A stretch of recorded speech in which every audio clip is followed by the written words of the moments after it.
Bienvenue à cette rencontre Liège Créative. On est très content de vous accueillir pour cette rencontre qui s'annonce un peu gourmande, hein, presque avant le temps de midi. On va parler d'un thème qui nous tient tous à cœur, de nous alimenter sainement, le plus durablement possible aussi. Alors, je vous informe que cette conférence Liège Créative donc, est proposée en marge et en prémisse d'un atelier que nous organiserons dans le cadre du sommet des entrepreneurs du Venture Lab le 28 avril prochain. Le Venture Lab qui est partenaire de Liège Créative, et nous co-animerons un atelier destiné à travailler avec Galère, enfin en tout cas à apporter des pistes de réponse à Galère par rapport à cette question de savoir qu'est-ce qui pousse un consommateur à acheter plus éthique et plus durable.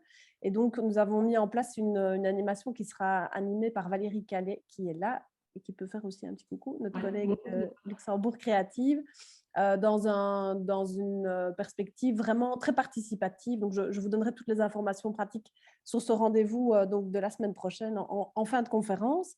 Donc, aujourd'hui, cette conférence porte sur la consommation éthique et ses ressorts. Et nous avons réuni deux intervenantes, une représentante de Galère, c'est Valérie Stefenato, et Florence Troquet. Alors, je ne sais pas si elles se connaissaient avant les préparations de cette conférence. Donc, elles se sont rencontrées pour la première fois, mais donc elles se réunissent sur cette volonté de proposer une alimentation plus éthique, plus durable, plus locale.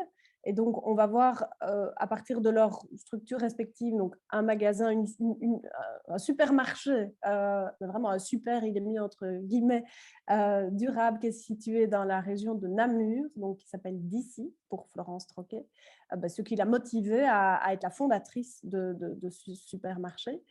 Et Valérie Stefenato, qui, elle, va vraiment recontextualiser la transformation de Galère depuis 2018, qui s'est repositionné en termes de produits pour proposer un autre chocolat, un chocolat éthique et durable. Et donc, on va voir ce qui les motive, on va voir la raison d'être très forte qui est définie dans ces deux structures respectives, qui leur permet vraiment d'être alignés sur ce qu'elles proposent aux consommateurs. Et puis, on se mettra aussi du côté du consommateur, parce que toutes les deux, je sais que vous utilisez ce terme.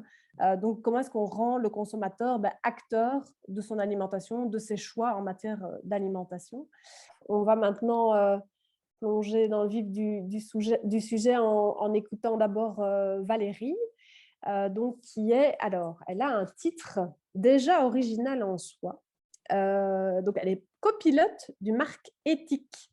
Et ça, je serais curieuse qu'elle nous en dise quand même un petit mot. Moi, je n'avais jamais vu ce terme apparaître, un néologisme. Donc, marque éthique et communication donc au sein de la chocolaterie Galère. Et donc, comme je le disais tout à l'heure, depuis 2018, la chocolaterie Galère a vraiment entamé un véritable travail de transition pour incarner l'entreprise du 21e siècle, avec la volonté de contribuer à un monde plus équitable et plus durable à travers des engagements concrets, une définition de valeur et d'une mission que je vais laisser Valérie partager avec nous. Ok, super. Merci beaucoup. Enchantée d'être là. C'est un vrai honneur de pouvoir partager tout le travail qui a été réalisé depuis maintenant 2 ans à la chocolaterie. Effectivement, moi, j'ai un titre de copilote parce que depuis lundi, on a lancé notre tout nouveau modèle d'autogouvernance à la chocolaterie. Donc, c'est un modèle basé sur l'holacratie, en fait, où il n'y a plus de système pyramidal comme on le connaît depuis toujours. Donc, il n'y a plus de directeur, de chef, etc. Donc, on n'a plus que 3 typologies de personnes. C'est les copilotes, les coordinateurs et les experts. Et on est chacun responsable, soit du long terme, soit du moyen terme, soit du court terme. Et donc, moi, j'ai la chance, ça fait 15 ans que je travaille à la chocolaterie. Et c'est vraiment une entreprise que j'ai dans les tripes. Donc, j'ai cette chance d'être copilote pour tout ce qui est marketing et communication. Et je suis aussi actionnaire depuis le mois de juillet parce qu'on a donné l'accès en interne à l'actionnariat qui de plus en plus a l'ambition de redevenir 100% belge. Et donc, on est là pour le moment, on est à hauteur de 25% et les autres copilotes de l'entreprise sont aussi actionnaires avec moi. Et après, on essayera de l'ouvrir en interne et puis aux consommateurs. Mais ça, je vous l'expliquerai un peu plus. Peut-être un minimum sur le terme marketing et pas marketing. C'est parce que voilà, on est intimement convaincu que on peut faire du bon marketing, on peut faire du marketing avec du sens pour répondre à des besoins et apporter quelque chose qui a du sens au consommateur et le faire devenir un consommateur, ce qui est vraiment notre défi. Et donc, c'est pour ça que ce mot marketing est un mot qui pour nous n'a plus, n'a plus la valeur, ou en tout cas n'est plus, doit évoluer. Et on a choisi cette analogie de marketing. Pour la petite blague aussi, on l'a déposé, ce mot, parce que quand on en a parlé avec le patron de Fairtrade, il nous a dit mais c'est génial, voilà, donc on a un petit peu gratté ça. Mais voilà, donc c'est un mot qui, vous allez le comprendre dans la démarche, qui pour nous a un vrai sens derrière. Donc, je vais partager mon écran pour vous partager la présentation.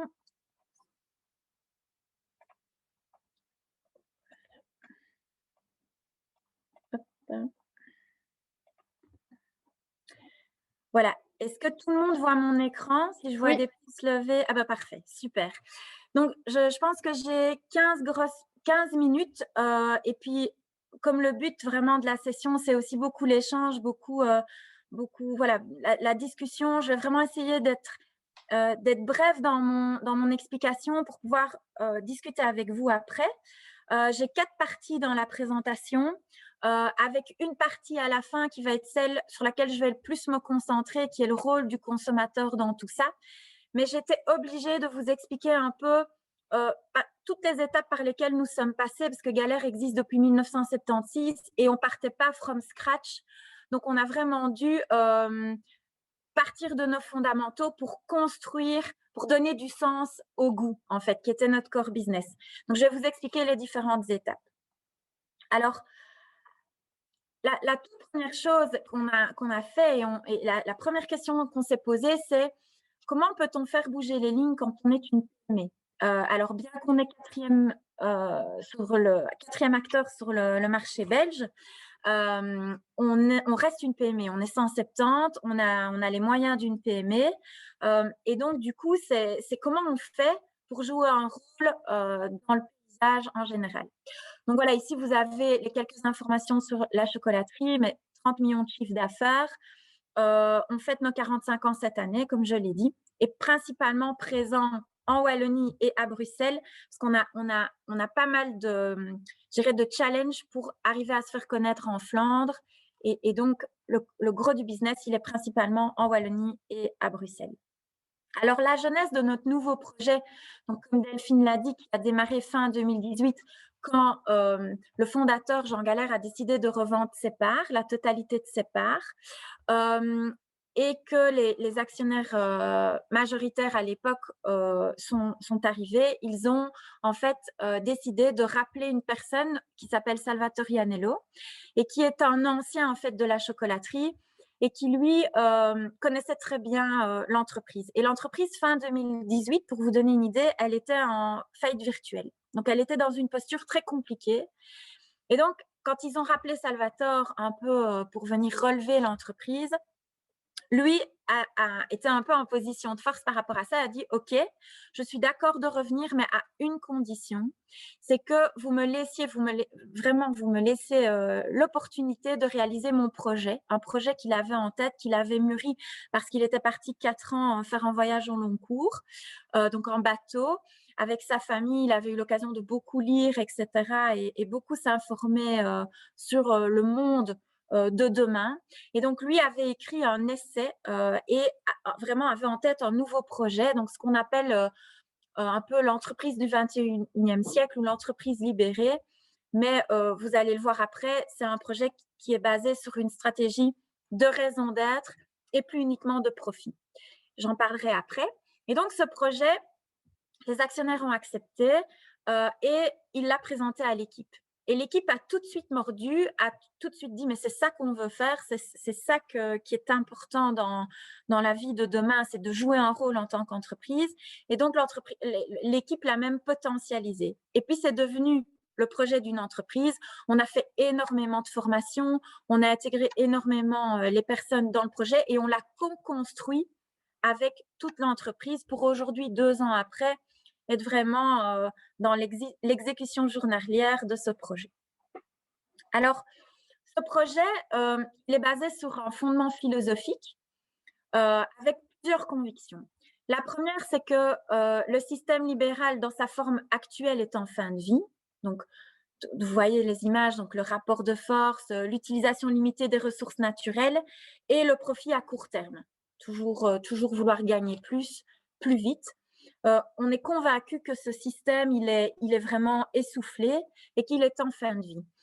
Et la deuxième conviction, c'est que l'entreprise est en mutation. Ça, je veux dire, tout le monde en est conscient, que de plus en plus, les générations qui arrivent sont en quête de sens, veulent faire des choses qui ont un réel impact.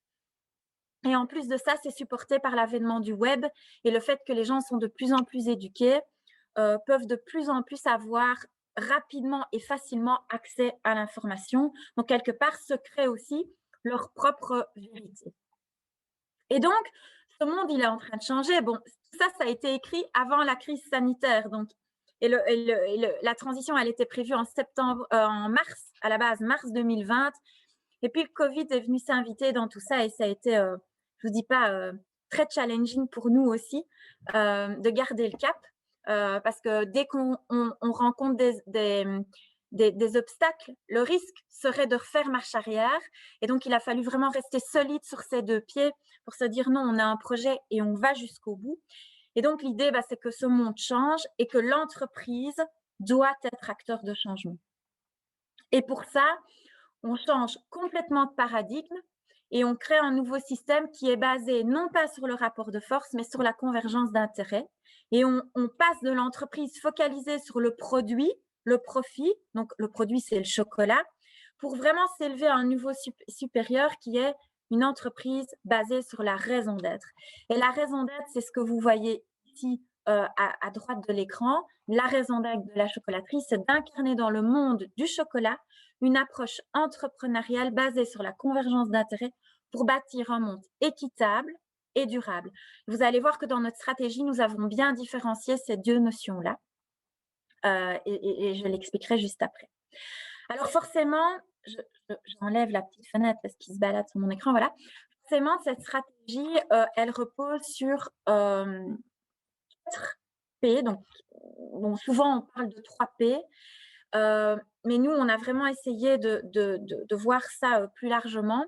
Donc, on a forcément le profit qu'on garde parce qu'on ne veut pas le diaboliser et qu'on sait qu'une entreprise qui ne fait pas de profit, c'est une entreprise qui meurt et qu'on a besoin du profit pour financer les autres P, donc on ne le diabolise pas. Mais par contre, on élargit le scope en amenant l'humain dans la stratégie, en amenant la planète, tout ça arbitré par notre raison d'être. Et donc concrètement, qu'est-ce que ça veut dire? Ça veut dire que notre nouveau modèle, il est vraiment basé sur le bien-être et la prospérité et la durabilité et la pérennité. C'est l'équation gagnante que l'on veut mettre en place.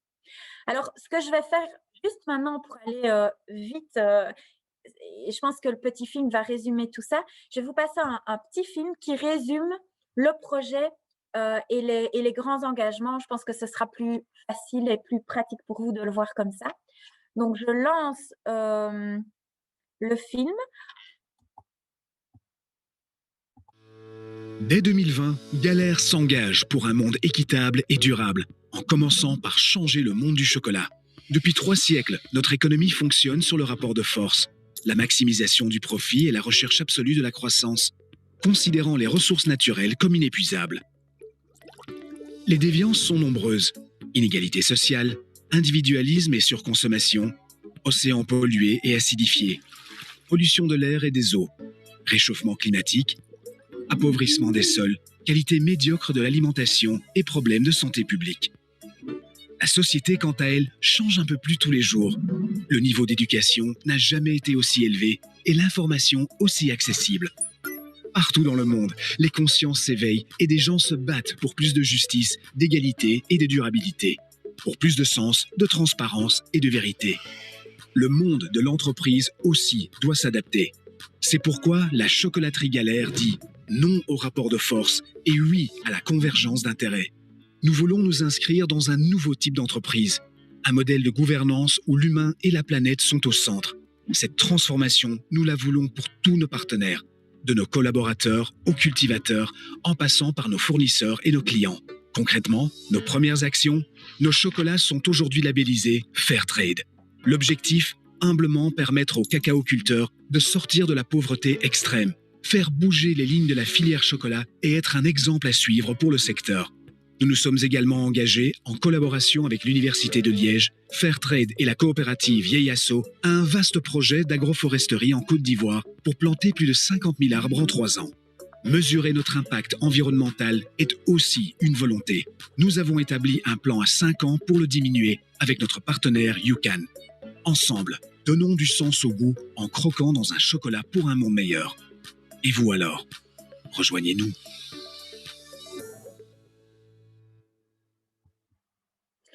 Voilà. Donc cette petite vidéo résume dans les très grandes lignes le projet, le pourquoi et la stratégie qui est basée sur les engagements pour l'humain et les engagements pour la planète. Je pense qu'au niveau du timing, je ne vais pas pouvoir aller dans le détail des engagements. Je vais aller très vite là-dessus parce que j'aimerais passer encore un petit peu de temps sur le consommateur. Et je crois que vraiment, c'est ça aussi qui vous intéresse. Mais donc, simplement, ce que vous devez retenir par rapport à ça, c'est que nous, le pari que nous avons pris, c'est de faire des choses pour du vrai. Et donc, on a engagé un anthropologue, sociologue, notamment pour toute la partie éthique, pour qu'il nous amène un autre regard sur le monde du cacao, vraiment les inégalités qu'il y avait et qu'il trouve avec nous le meilleur partenaire pour pouvoir être certain qu'on allait faire bouger les lignes et pas juste apposer un logo fait par des lobbies qui donnent l'impression aux consommateurs qu'ils s'engagent, mais qu'in fine, nous, on sait qu'en coulisses, il n'y a rien qui bouge. Et donc, c'est pour ça qu'on a décidé de travailler avec Fairtrade, qui pour nous est le label qui va vraiment le plus loin. C'est une ONG, donc c'est une organisation indépendante. 50% de l'actionnariat est possédé par les cacaoculteurs eux-mêmes. Et ils sont audités par un organisme externe. Et donc, tout ça, vous voyez, c'est des choses qui prennent énormément de temps à mettre en place parce qu'on doit tout le temps remettre en question, poser des choses, travailler avec les universités, travailler avec les spécialistes, travailler avec des gens qui sont sur le terrain pour être certain que ce qu'on on le fait vraiment et pas pour se donner bonne conscience. Donc, le partenariat avec Fairtrade, ben voilà, je ne vais pas vous donner les détails, mais en 2020, on a sorti 6 000 personnes en passant notre tonnage de fèves de cacao. Fairtrade, 6 000 personnes de l'extrême pauvreté. Il y a encore un énorme chemin qui est à faire à ce niveau-là. Mais voilà, il faut bien commencer quelque part. Le nouveau modèle d'autogouvernance basé sur l'holacratie, on a construit tout un nouveau modèle propre à nous. On a donné plus de 40 000 heures d'heures de formation au niveau du personnel depuis le mois de janvier. Donc, énorme investissement. Je passe. On a le projet d'avoir une entreprise inclusive aussi avec des personnes déficientes dans l'organisation. Les engagements pour la planète, vous l'avez vu dans le petit film, le plus gros des objectifs, c'est de réduire de 25% en 5 ans notre empreinte environnementale. Et on travaille aussi avec des partenaires qui s'engagent pour faire les choses vraiment. Le projet d'agroforesterie, tout ça, je passe.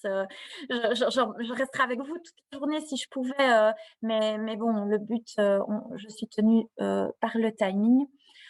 Et ça m'amène aux consommateurs. Parce que vous allez me dire, bah oui, vous faites du chocolat. Le but, c'est quand même le plaisir. Les gens achètent du chocolat pour créer leur petite bulle de plaisir, mais pas forcément pour sauver le monde.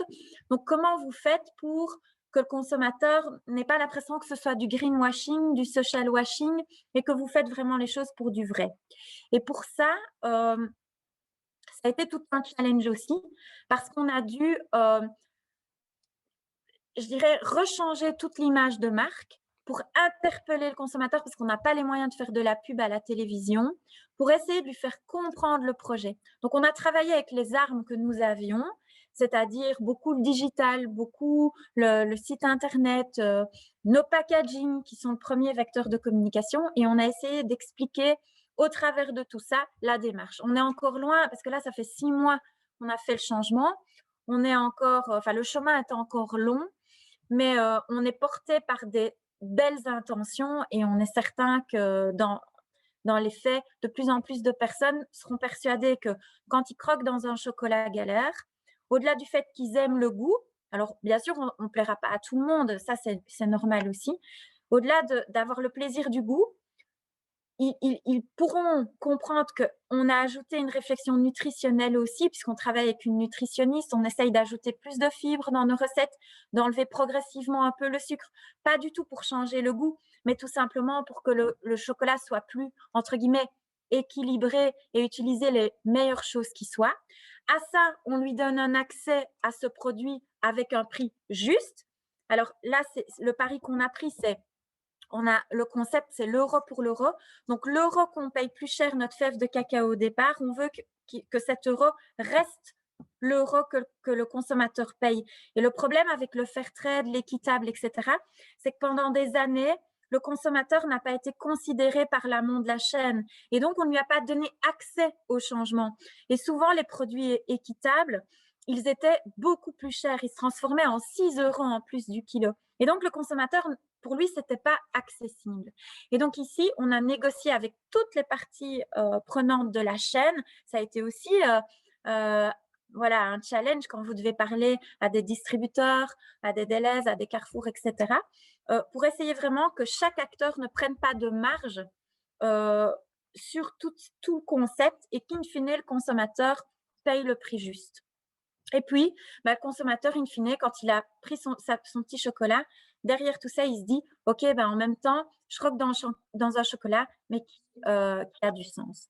Donc voilà, c'est tout le but de la démarche par rapport au consommateur et pas je dirais, on ne fait pas ça pour plaire au consommateur. Non, on part vraiment d'un projet basé sur une raison d'être où on intègre globalement toute une série de partenaires, dont le consommateur, mais pour nous, dans notre vision, il est plutôt en fin de chaîne, il bénéficie plutôt, entre guillemets, de tout le reste, mais on ne le fait pas pour plaire au consommateur. C'est pas notre driver du tout.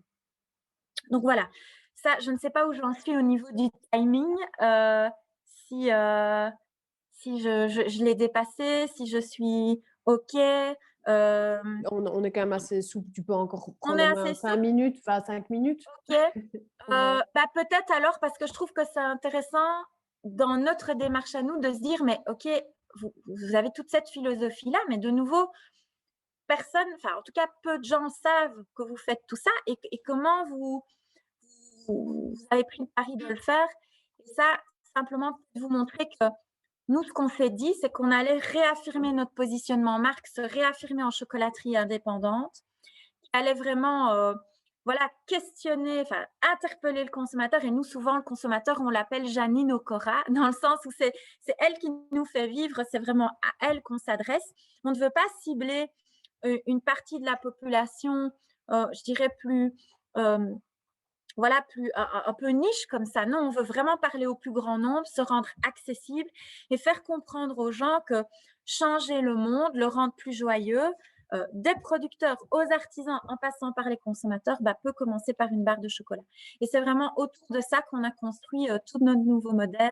Oui, il y a le petit film qui se lance. Ce que je peux faire, c'est vous lancer le dernier film qui résume tout ça, qui résume en fait in fine dans les faits comment ça s'est traduit pour nous. Peut-être aussi, voilà, comme ça parle aussi à d'autres qui ne sont pas forcément dans le même secteur. Mais comme ça, la boucle est bouclée et vous voyez où on en est à aujourd'hui. Donc, si je peux lancer le petit film et je vous reprends.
Et donc voilà, je pense qu'on arrive tout doucement au bout. L'idée, c'est vraiment que les personnes puissent poser leurs questions.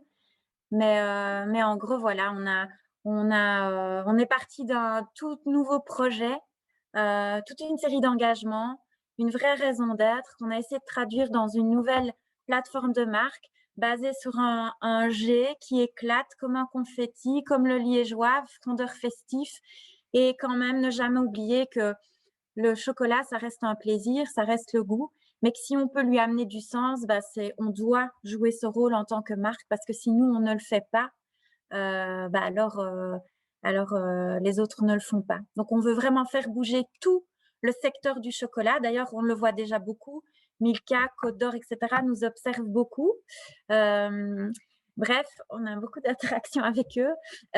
Donc, tant mieux si tout le monde se bouge, entre guillemets, pour être acteur de changement. Merci beaucoup, Valérie. Je vais maintenant donc donner la parole à Florence Troquet, que j'ai déjà brièvement présentée tout à l'heure. Donc, elle est la cofondatrice du magasin d'ici. Donc, elle a fondé ce supermarché, je le redis bien avec les guillemets du super, qui a du sens, en 2012. Donc, c'est un supermarché de producteurs locaux. Donc, on va sortir de la gamme du chocolat pour aller vers quelque chose de plus large. Et elle a vraiment proposé ce magasin autour d'une mission forte et des valeurs vraiment très, très ancrées. Il y a vraiment une volonté aussi d'alignement dans ses choix et dans ce qui est proposé aux consommateurs. J'imagine qu'elle a une relation aussi particulière à ses acheteurs, ses clients, qui sont des vrais consommateurs. Et donc, on va l'écouter. Je glisse aussi que Florence a été coach en résidence au Venture Lab. Donc, elle a accompagné aussi pas mal d'étudiants entrepreneurs dans leurs projets, souvent orientés aussi avec beaucoup de sens pour une société meilleure.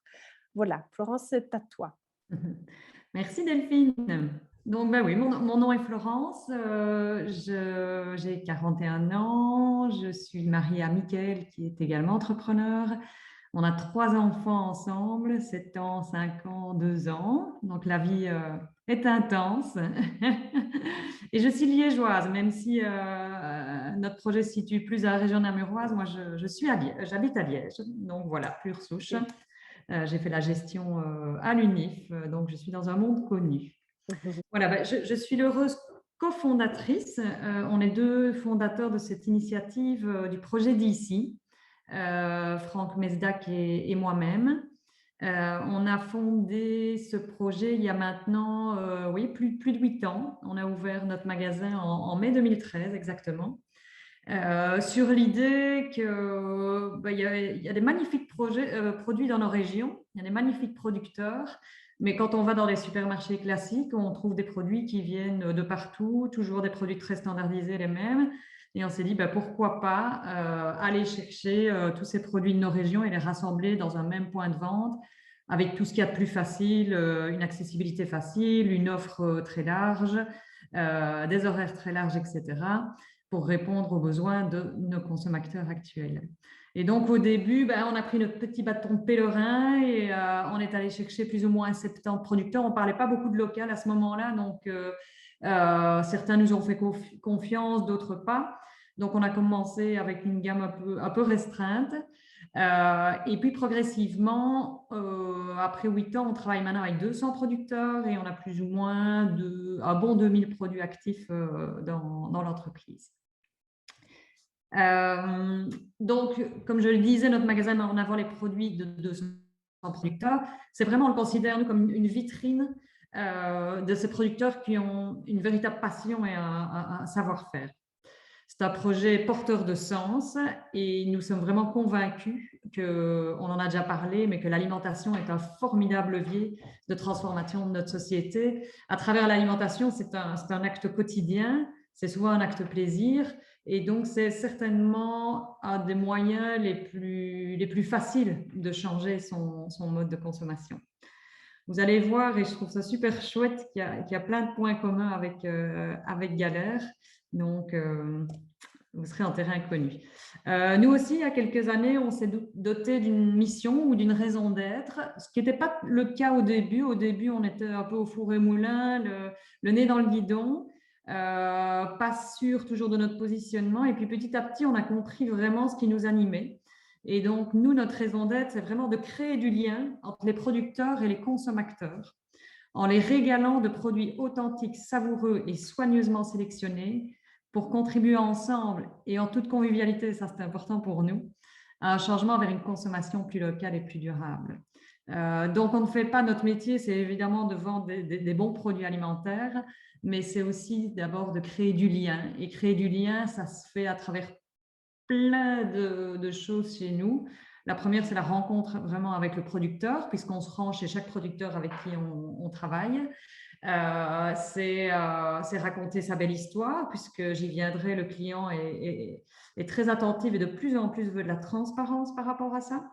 C'est leur proposer des événements. Donc, chaque week-end, hors période Covid, on a des dégustations de 3-4 producteurs en magasin qui viennent présenter leurs produits, leurs projets. Et donc, ça crée beaucoup de liens avec les clients.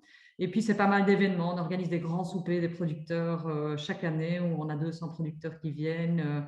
On fait un brunch au mois de juin avec nos clients et nos producteurs. On participe à la foire de Libramont. Donc, voilà, plein de vecteurs pour vraiment créer du lien parce que souvent, c'est ça qui s'est perdu. C'est qu'on ne sait plus d'où vient notre alimentation. Nos valeurs, le plaisir avant tout, l'accueil, le partage autour des bons produits, la collaboration et la durabilité. Vous verrez que ça transpire un peu au fur et à mesure. Et les engagements qu'on prend vis-à-vis de nos consommateurs, ces personnes qui ont décidé de nous faire confiance, c'est une gamme de produits savoureux, authentiques et de saison. Le goût, c'est quelque chose c'est la première raison pour laquelle les personnes viennent chez nous, c'est le plaisir gustatif, c'est le plaisir du bien manger. C'est des producteurs locaux passionnés, c'est une équipe professionnelle et surtout d'ambassadeurs qui connaît les producteurs et qui sélectionne les produits avec soin. Ce sont des prix justes. Nous, on dit toujours qu'on fait un ménage à 3 entre d'ici, les producteurs et le client. Et chez nous, les prix, comment est-ce qu'ils se fixent? On part du prix proposé par le producteur, parce qu'on estime qu'il a calculé les prix qu'il lui fallait pour vivre. On ajoute la marge moyenne qui nous permet aussi de vivre, et on voit si le prix final est OK pour le client. S'il n'est pas OK, on rediscute ensemble avec le producteur. Si on ne trouve pas de solution, ce n'est pas grave. On ne va pas commencer à l'étrangler. Ce sera peut-être pour demain. C'est peut-être qu'on n'est pas prêt. Ce n'est pas grave. Et donc, on est dans un système de recherche d'un équilibre pour les 3 parties. Et alors, on conseille de manière claire et transparente, comme je le disais, le consommateur, il veut de l'information et il a raison. Et on essaye de le guider au mieux dans ses choix. Le petit ménage à 3 dont je vous parlais, entre d'ici, les producteurs et les clients. Quelques chiffres rapidement pour se rendre compte. Donc, c'est un magasin de 400 mètres carrés, donc c'est une petite moyenne surface. On a aussi une boulangerie, un restaurant zéro déchet qui nous permet de limiter un maximum nos invendus. Et donc, avec les légumes en fin de vie, on fait une bonne soupe. Avec les produits qui arrivent à date le soir même, on fait un bon plat du jour. Donc, tout ça pour essayer de ne rien jeter, et un jardin potager. Donc, on a un partenaire jardinier qui exploite le terrain d'à côté, et donc les légumes arrivent dans le magasin. C'est très gai. Une équipe de 24 collaborateurs, bientôt 7 de plus, parce qu'on va, je le dirai, ouvrir un nouveau magasin bientôt.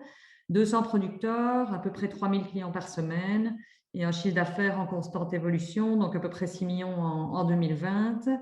C'était déjà 34% de plus qu'en 2019. Et puis ici, en avril 2021, on est encore sur une croissance de 30%. Donc, on voit que le consommateur est de plus en plus prêt pour passer vers une consommation plus éthique.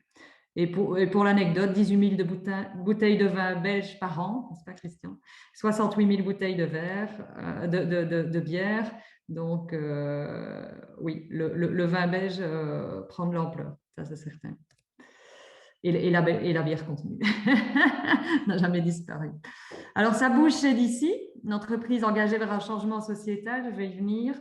Un remodeling complet du point de vente. Après 7-8 ans, il était temps. Donc, on a redécoré tous nos points de vente notre point de vente. Et l'année prochaine, on va fort le changer, et notamment passer à une boucherie à la coupe pour éviter un maximum les emballages, chose qu'on ne fait pas aujourd'hui.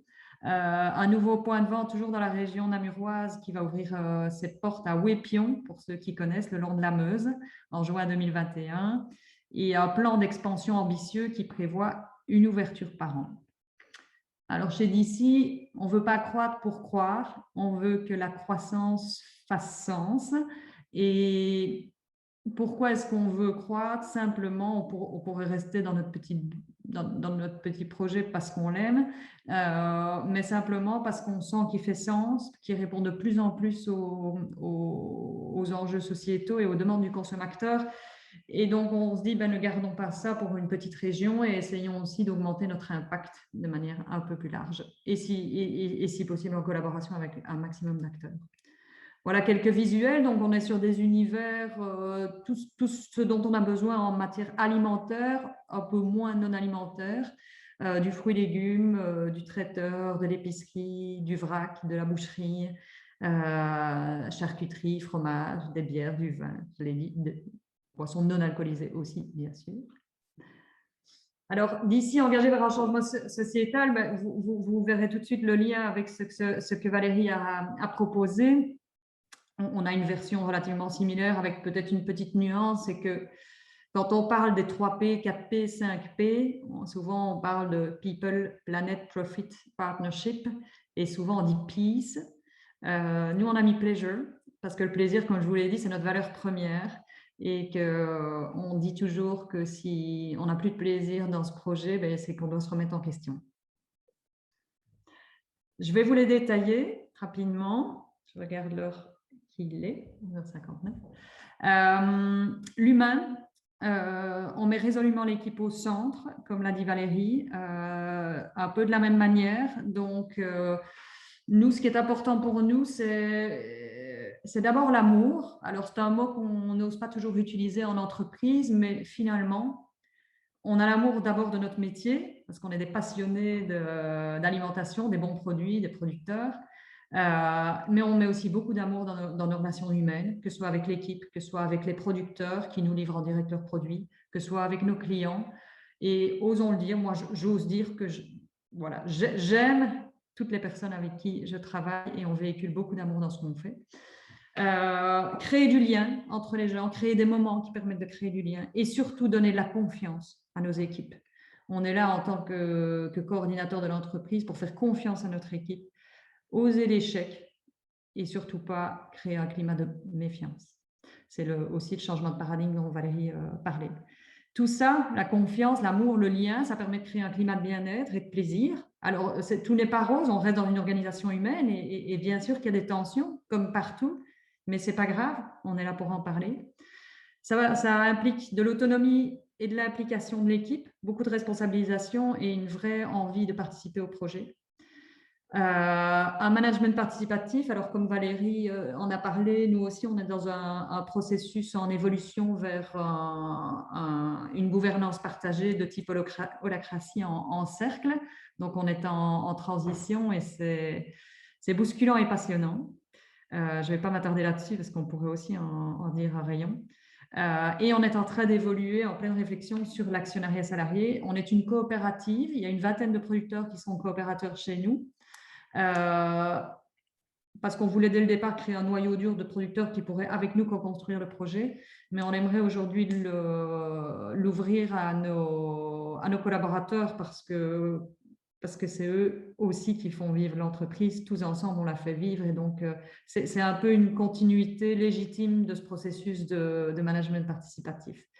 Et qui sait après l'ouvrir à d'autres producteurs, éventuellement à des clients, mais step by step. L'humain chez nos producteurs, c'est des relations de confiance et de long terme. Pour moi, c'est ça aussi l'éthique.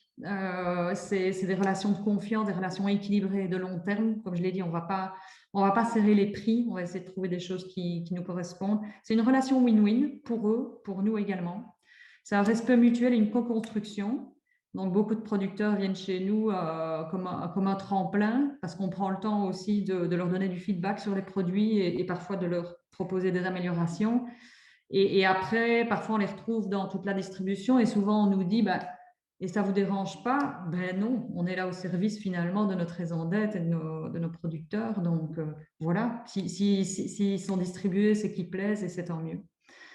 Des prix équitables, j'en ai parlé. Des liens étroits via beaucoup de moments de liens, comme j'en ai parlé aussi. On organise aussi chaque année, nos collaborateurs vont faire des vies ma vie chez les producteurs. Ils vont travailler des journées entières chez les producteurs. Ça, c'est vraiment chouette. Et alors, une vingtaine de coopérateurs, je l'ai déjà dit. L'humain, c'est aussi nos clients. Donc, c'est leur réserver un accueil plus. Un magasin chaleureux à taille humaine. Un endroit où on a du plaisir de faire ses courses, tout simplement. Moi, mon plus grand plaisir, c'est de voir des enfants qui courent dans le magasin, c'est de voir de l'intergénérationnel dans le magasin, de voir des gens qui s'arrêtent et qui discutent dans le magasin. C'est aussi pour ça qu'on a fait un restaurant, c'est pour que ce soit un lieu de vie. Du lien à travers les événements dont j'ai parlé. Et donc, finalement, nos clients deviennent, on se rend compte de plus en plus, nos meilleurs ambassadeurs de nos produits. Alors, pour l'axe planète, on a un gros travail qui est en cours pour définir nos priorités d'action. Et on s'est rendu compte que la plus grosse des priorités d'action, ce serait au niveau des produits. Et donc, un grand travail avec les producteurs qui représentent la majorité de nos ventes pour travailler avec eux sur le développement de produits. Mais déjà, dans notre magasin, c'est un assortiment évidemment local qui fait le moins de kilomètres possible. C'est une limitation des intrants dans les produits. On veut les produits les plus authentiques, les plus naturels possibles. C'est l'anti-gaspillage, j'en ai parlé. Moi, j'ai ouvert les yeux quand on m'a dit, mais tu sais, le meilleur moyen d'améliorer votre impact, c'est l'anti-gaspi, puisque tout ce que vous n'allez pas jeter, c'est ça de gagner. Et je me dis, ah oui, ça paraît simple, mais en effet, c'est peut-être un des leviers premiers sur lesquels on doit travailler. La limitation des emballages avec le vrac et le projet de coupe dont je vous ai parlé. L'environnement est aussi un facteur de décision dans nos investissements, donc dans nos bâtiments notamment, et dans nos énergies. On a des panneaux photovoltaïques, on récupère la chaleur des frigos, on a des pompes à chaleur, et on se met en route vers un label qui s'appelle Bicorp, qui permet un peu de tracer une feuille de route pour améliorer notre impact. Alors, prosperity, chez nous, qu'est-ce que ça veut dire? C'est veiller d'abord à la saine gestion et à la pérennité économique de l'entreprise, parce que comme l'a dit Valérie, pour nous, l'argent, c'est un moyen d'atteindre nos ambitions sociétales. Si on n'a pas d'argent, on ne peut pas se permettre d'investir dans l'humain, d'investir dans l'environnement. On a une grande réflexion en cours sur l'affectation de la valeur qu'on dégage et on a décidé, par exemple, cette année, de consacrer un tiers de notre bénéfice, 100 000 € à des projets d'impact sociétaux, donc notamment de rendre les fruits et légumes de saison plus accessibles en baissant nos marges, d'augmenter le pouvoir d'achat de nos équipes en augmentant leur salaire, d'engager un nouveau responsable planète pour aller plus loin dans nos engagements et de lancer un projet en faveur de nos producteurs. Le partnership, c'est une entreprise ouverte sur le monde et ses enjeux. C'est le lien avec d'autres acteurs de la transition. Tant mieux si on est de plus en plus à aller dans cette direction. Ce n'est pas de la concurrence, mais c'est de la coopération pour un cercle plus vertueux. Et c'est un ancrage local fort parce qu'on aime se mettre en relation avec les acteurs de notre territoire, de notre terroir. Alors, consommer plus éthique, quel rôle peut jouer le consommateur? On le voit dans notre métier, c'est vraiment se réapproprier son alimentation, prendre conscience que l'alimentation, c'est un choix qui a une importance capitale dans nos vies. C'est un levier incroyable de changement. Et ce qui est très amusant, c'est que c'est souvent, on le remarque, un projet très familial. Une fois qu'il y a un membre de la famille qui commence à prendre conscience et qui veut être acteur de changement, il est très ambassadeur dans sa famille et ça passe de génération en génération. Et c'est souvent les plus jeunes qui poussent les plus âgés, donc c'est vraiment super chouette. Donc, des choix responsables, et ça passe par s'informer avant d'acheter. Donc, les personnes qui viennent chez nous prennent énormément d'informations, ils lisent les produits, ils lisent les affiches d'où ils viennent. Sur notre site internet, on a une page consacrée à chaque producteur pour expliquer un peu qui il est et quel est son projet, et également à travers les événements et les rencontres qu'on fait en magasin. C'est opter évidemment pour des produits et des services plus durables parce que c'est chacun qui choisit le produit qu'il va mettre dans son panier ou dans son caddie. Donc, c'est s'informer et opter pour ces produits. C'est soutenir des entreprises engagées vers une transition sociétale. Ce n'est pas tout de se dire je vais acheter un produit bio, je vais acheter un produit local, je vais acheter un produit équitable. C'est aussi de se renseigner finalement l'entreprise derrière, qui elle est, qu'est-ce qu'elle véhicule comme valeur, quel est son projet, comment elle va réaffecter sa valeur. C'est ça, ne pas faire du greenwashing, c'est qu'il y ait une cohérence entre les produits, les services proposés par l'entreprise et l'entreprise elle-même. Et c'est être ambassadeur. Le consommateur, son rôle, s'il veut faire changer les choses, c'est d'abord poser ses choix et puis être ambassadeur de ses choix pour faire des petits autour d'eux. Alors, quel rôle pour DC? C'est de la cohérence dans nos engagements sociétaux, comme je le disais. C'est de la sensibilisation aux défis d'une alimentation plus responsable. C'est donner de l'info aux consommateurs pour pouvoir poser ses choix. C'est remercier le client pour la confiance qu'il nous donne. Et donc, on s'est doté d'une charte de sourcing avec des critères pour sourcer nos produits, puisque dans notre équipe, il n'y a pas un sourceur, il y a plusieurs sourceurs. C'est ça aussi que notre équipe aime. Et donc, il y a des critères quand même qui devaient être définis. Et donc, c'est des critères qui sont communiqués à nos clients. Et c'est sur cette base-là qu'ils nous octroient leur confiance. C'est parfois des choix difficiles pour nous, notamment les fruits et légumes d'importation ou hors saison. Est-ce qu'on propose de la banane? Est-ce qu'on propose de l'orange? Est-ce qu'on propose les fraises en avril? Alors ça, c'est un exemple génial. En avril, tout le monde croit que le printemps est là et que les étals sont pleines de fruits et légumes de saison. Mais regardez dans les champs, on n'est nulle part. Avril est peut-être la saison la plus difficile. Et donc, on s'est posé la question, est-ce qu'il faut proposer des fraises en avril, sachant qu'elles sont encore sous serre chauffée, mais qu'elles inondent la grande distribution pour le moment. Et donc, le consommateur a envie de fraises en avril. Il en voit partout dans les étals de la grande distribution. Et donc, on s'est dit, mais est-ce qu'il faut en proposer? Jusqu'ici, on les avait toujours proposées et cette année, notre responsable fruits et légumes les a encore mis en rayon et on s'est promis que pour l'année prochaine, ce serait terminé en fait. On attendra les fraises de saison en mai, souvent, comme tout le monde. Et donc, c'est ça l'arbitrage aussi entre les 3, 4, 5 P. C'est ça toujours, c'est de réfléchir le juste arbitrage entre le profit, le people et la planète. Et communiquer le pourquoi de nos choix. On a pris la décision de garder un certain nombre de légumes d'été en hiver, les légumes les plus demandés, mais je montrerai après, on a décidé de donner de la transparence aux consommateurs, donc forcément la courgette, c'est pas un légume d'hiver, on la propose parce que les gens le demandent, on leur explique que c'est un légume d'hiver et donc le choix, il est dans les mains du consommateur. Après, moi, je rêve qu'un jour, on ne doive plus proposer du tout de la courgette en hiver et que ce soit les consommateurs qui n'en veuillent plus. Proposer des alternatives, on essaie de développer des collaborations avec des producteurs pour proposer des bocaux en hiver, pour manger des légumes en bocaux. Enfin, ceux qui veulent vraiment de la courgette ou de la tomate en hiver, qui mangent des bons bocaux de tomates et de courgettes qui ont été faits en été et puis qui sont toujours là en hiver. Donc, je vous disais, on a essayé de donner de la transparence à nos clients. Et donc, pour tous nos fruits et légumes, on explique un peu les fruits et légumes qui viennent d'ici, donc qui viennent vraiment de producteurs d'ici.